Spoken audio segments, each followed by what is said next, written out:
Nagbabangayan ngayon ang dalawang senador dahil pa rin kay Senador Bato. Tutuluyan daw ni Senator Robin Padilla si Senator Kiko Pangilinan sa Ethics Committee. Wala namang planong umatras si Pangilinan. Yan ang agenda report ni Dexter Ganibe ng Abante live mula po rin dyan sa Senado. Dexter, ano nang nangyari? Hindi handang harapin ni Senador Kiko Pangilinan ang anumang reklamo na isasampa sa kanya sa Committee on Ethics kaugnay ng pagtataas ng boses sa isang debate sa sesyon ng Senado. Sa kanyang official statement na binigay sa Senate media ngayong araw, sinabi ni Pangilinan na sa tinagal-tagal niya sa Senado at sa dinami-dami ng mga sigawan at pagtataas ng boses sa isang debate, ay ngayon lang malamang hahantong sa Ethics Committee itong kanyang ginawang pagtataas ng boses.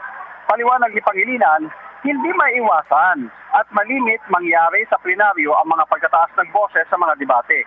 Sa nangyaring debate kahapon, kaugnay ng tangkang pag-aresto kay Senador Bato de la Rosa noong Lunes at ang ipinasang Senate Resolution number 44 noong mga nakaraang buwan, tumayo itong si Pangilinan para sa isang point of order.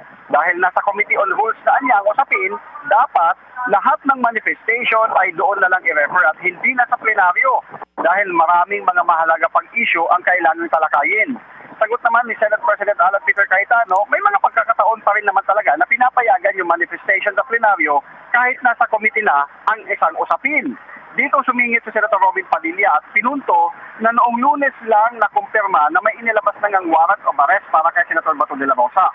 Pero mataas ang tono na boses ni Pangilinan nang manindigan siya na nasa kanya pa ang floor o ang pagkakataon na magsalita.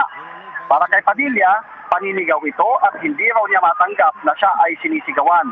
Sinubukan silang makipag-ayos habang suspendido yung sesyon kahapon pero hindi tinanggap ni Padilla dahil kailangan niya sa plenary session din ihayag ni Pangilinan ang pagsusori. Nanindigan din siya iaakyat niya ito bilang reklamo sa Ethics Committee. Kanina sa sesyon, muling tumayo itong si Senator Padilla para ihayag na nais niyang magsorry sa Pangilinan sa plenaryo.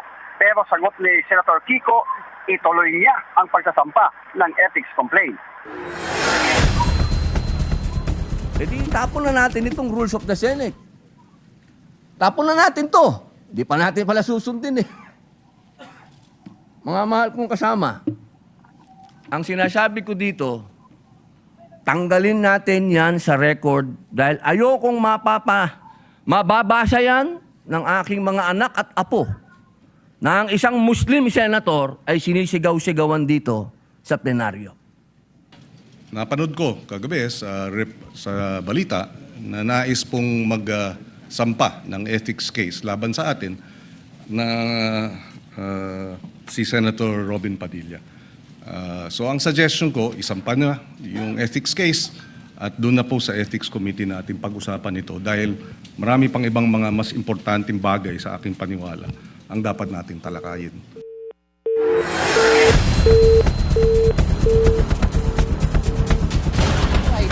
Si Dexter tila nawala sa linya ng komunikasyon. Yun po ang naging sagutan ni Senator Kiko Pangilinan at Senator Robin Padilla. Gaya ng sabi ni Dexter, continuation po yan na nangyaring insidente kahapon. Ang gusto ni Senator Robin ay mag-sorry sa plenaryo si Senator Kiko dahil sa plenaryo din daw siya nasigawan. Pero sabi nga ni Senator Kiko, mag-file na lang siya ng kaso sa Ethics Committee. Balikan natin si Dexter.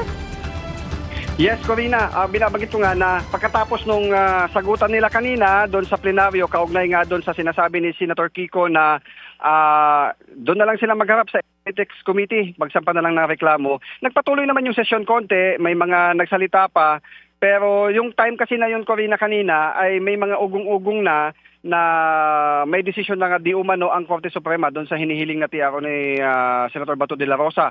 And then nagsuspend ng sesyon. Ang nangyari ngayon, nagkaroon ng komosyon matapos magpang-abot doon sa Senator's Lounge itong sina Padilla at Pangilinan. Pero hindi naman daw humantong. Nakausap natin ang Senate Sergeant at Arms at hindi naman humantong doon sila naunang napabalita sa amin kanina na nagkasuntukan yung dalawa doon sa Senator's Lounge. Nagkaroon lang ulit ng taasan ng boses yung dalawa. So yan yung naging unang komosyon kanina na ating sinubukang makuha sana yung panig ng dalawa. So far sa ngayon ay naka-suspend ang sesyon ng Senado. Pinky. Okay, Dexter, ang sabi ko nga kanina, ang gusto ni Senator Robin ay mag-sorry si Senator Kiko sa plenaryo, hindi ba? Dahil dun din siya pinagtaasan ng boses. Nakita ko din yung interview kay Sergeant at Arms, ang sabi nga niya, wala naman kasi parang may lumabas na report na nagkasuntukan daw. Wala naman daw ganun. I think yung ginamit niyang salita ay girian. Tama ba, Dexter? Oo, nagkagirian lang. Nagkagirian doon nag-abot sila doon sa plenaryo dahil nga nag-suspend. Madalas kasi pag nag-suspend, yung mga senator pumupunta doon sa Senator's Lounge, pwede silang magmerienda doon o pwedeng mag-usap na hindi nakukunan ng media dahil ang media nandun sa plenary, pag naka-break kumukuha ng video pag may mga usapan nakukuha. So ang ginagawa nila, madalas pumupunta sila doon sa Senator's Lounge kung may mga gusto pa silang pag-usapan. Pero ang nangyari doon sa loob, batay doon sa panayam natin kanina kay retired General Mau Aplaska, ang acting Sergeant at Arms, na sinabi nagkagirian, nagkataasan ulit ng boses doon sa Senator's Lounge itong dalawa. Naagapan din naman kasi nakita natin kanina tumatakbo itong mga senador na papunta doon sa lounge. Akala namin may isang nandyan na yung aresto kay Senator Bato dahil ang pinakahuling nasa pila ng takbo ay si Senator Bato dahil ang yung upuan niya ay nandun sa pinakadulo, pinakalikod na bahagi ng session hall. Biggie. Dexter, ganyan talaga kapag nagtakbuhan sila, kahit na sino pang makita mo dyan, ay talagang susunod ka at aalamin mo kung anong nangyayari dyan. Okay, so maraming salamat sa iyo. Dexter Ganiba ng Abante, nag-uulat ng live mula po dyan sa Senado.